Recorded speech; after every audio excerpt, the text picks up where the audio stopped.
عیسیٰ ابن مریم کو اللہ تعالیٰ نے بغیر باپ کے پیدا کیا، معجزہ ہے۔ عیسیٰ ابن مریم مردوں کو اللہ کے حکم سے زندہ کر دیتے تھے، جو ان کی نبوت کی گواہی دیتے تھے۔ یہ نہیں کہ دوبارہ چلنا پھرنا شروع کر دیتے تھے، وہ اللہ کا اٹل فیصلہ ہے کہ جو دنیا سے چلا گیا وہ واپس نہیں آئے گا۔ وہ وقتی طور پر مردہ زندہ کرتے تھے تاکہ لوگوں کو یقین آ جائے کہ اتنا بڑا کام اللہ ہی کر سکتا ہے، تو میں اللہ کا پیغمبر ہوں، اس کے اذن سے اللہ نے میرے ذریعے یہ معجزہ کروایا ہے۔ تو وہ گواہی دیتے تھے اور پھر دوبارہ وہ اسی طریقے سے آنکھیں بند کر لیتے تھے۔ مٹی کی مورت میں پھونک مارتے تھے عیسیٰ ابن مریم، سورۃ المائدہ میں، سورہ آل عمران میں آیا تو وہ پرندہ بن کے اڑتی تھی۔ اندھوں کو اللہ کے اذن سے بینائی دے دیتے تھے، جو کوڑی کے مریض ہیں انہیں اللہ کے اذن سے شفا دیتے تھے۔ یہ سب کچھ رپورٹ ہوا ہے۔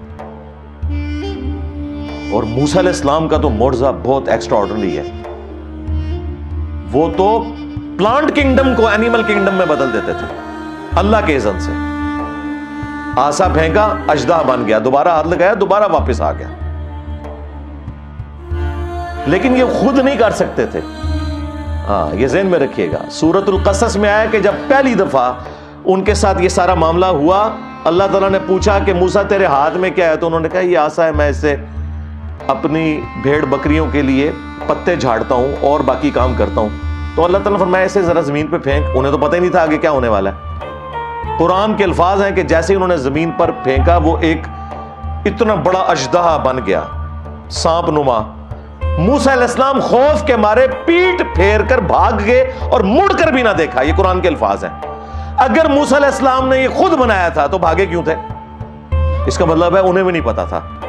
یار اگر موسیٰ علیہ السلام کا یہ سٹیٹس ہے تو تھوڑے بابے تو شاید کوئی نہیں ہے، موسیٰ کے جیسا ہے ہی کوئی نہیں، تیرے بابے تھے شاید کوئی نہیں۔ پھر اللہ تعالیٰ نے کہا اسے دوبارہ ہاتھ لگا۔ انہوں نے ڈرتے ڈرتے ہاتھ لگایا، واپس آ گیا۔ پھر یہ معجزہ ان کے ساتھ پرماننٹلی اللہ تعالیٰ نے اٹیچ کر دیا۔ جب وہ پھینکتے تھے تو وہ اژدہا بن جاتا تھا۔ لیکن دیکھیں جب امتحان آیا کہ جادوگر آئے ہیں وہاں پہ، انہوں نے رسیاں پھینکی، انہوں نے استدراج کیا، ایلوژن کیا، نظر بندی کر دی۔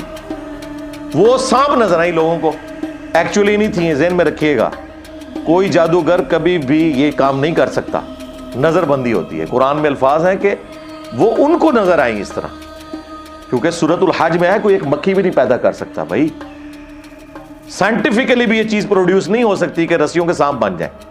سانپ میں سے سانپ بن جاتا ہے، کلونی کے ذریعے بھی آپ کوئی تھوڑا بہت کام کر لیں گے، لیکن وہ لیونگ تھنگ سے ہی آپ لیونگ تھنگس کو پروڈیوس کر رہے ہیں۔ نان لیونگ تھنگس سے لیونگ تھنگس کبھی بھی پروڈیوس نہیں ہو سکتی ہیں۔ بایولوجی کا لا فائنل ہو چکا ہے بھائی۔